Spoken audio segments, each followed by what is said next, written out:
Hey everybody, Josef Newgarden here, and I want to talk about my 2021 IndyCar helmet for the season. So this year I am making a switch. I'm really excited about it. I'm going to be working with Troy Lee Designs. I'm so excited about this relationship. I've been a huge fan of Troy Lee and all of his work, and I feel like we can do some really cool stuff together. So we have started off with a completely different design than I've ever had in the past, complete blank slate. I wanted Troy to draw a little bit of inspiration for what I was looking for, but really kind of own his own vision for what he would see for me in the IndyCar Series. Previously, I have been with Brett King. Brett has done all my helmets in IndyCar ever since I started in 2012. Huge fan of Brett. I think he's one of the most talented painters out there. But this year I'm just making a switch. We're gonna try something new. So still have all the love in the world for Brett. Love his work. He's one of the best out there. Just taking a new direction for 2021. So first things first, what was really important to me was changing up the base design of the helmet.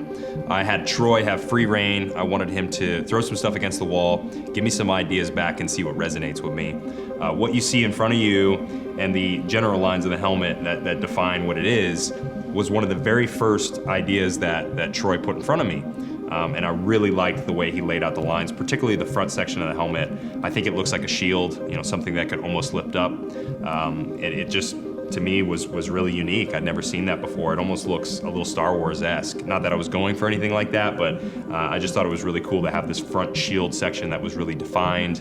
And then you move to the center of the helmet and you'll see this really cool, it's almost like an S shape, this boulder line that runs through the center, but I just thought it looked super unique. I've never really seen anything like that. So I just loved the initial lines that I saw that Troy put in front of me. I thought they were so cool. So I really resonated with this, just wanted to tweak on it, figure out how to make it mine, and thought he did an amazing job just trying to kick off the inspiration. Another thing you'll notice on this helmet is the stars on the back section of the helmet. One thing that was important to me was showcasing my American roots. It was also very important for Troy.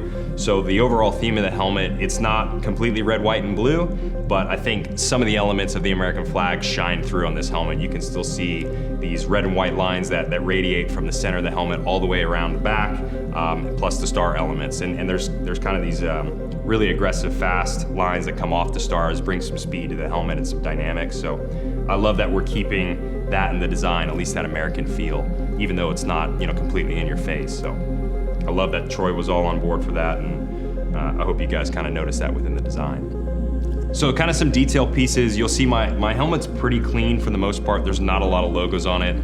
Obviously Chevrolet is pretty prominent.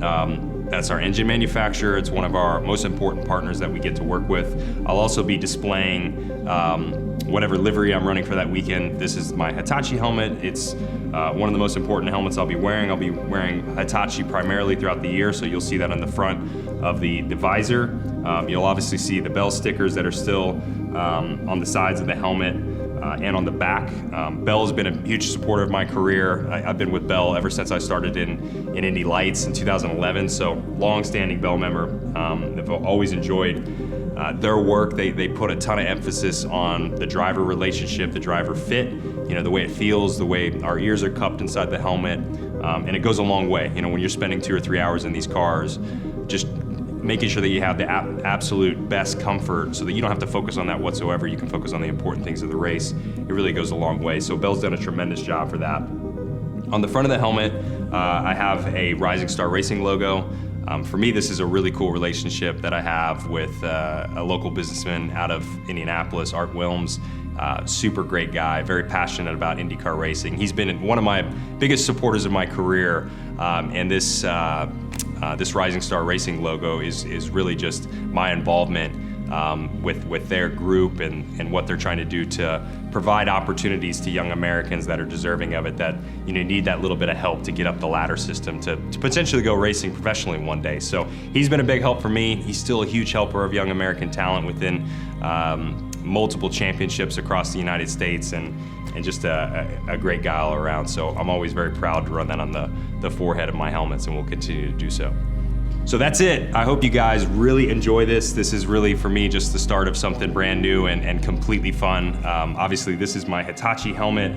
We'll have many other versions. I'm gonna be running some other cool liveries, and we're gonna customize each helmet design as far as the color palette to each specific car. So be on the lookout for some new versions, but this base design I think is gonna stay. We're probably gonna tweak it a little bit, but ultimately have some fun with it and make something very, very cool. So thanks for checking it out.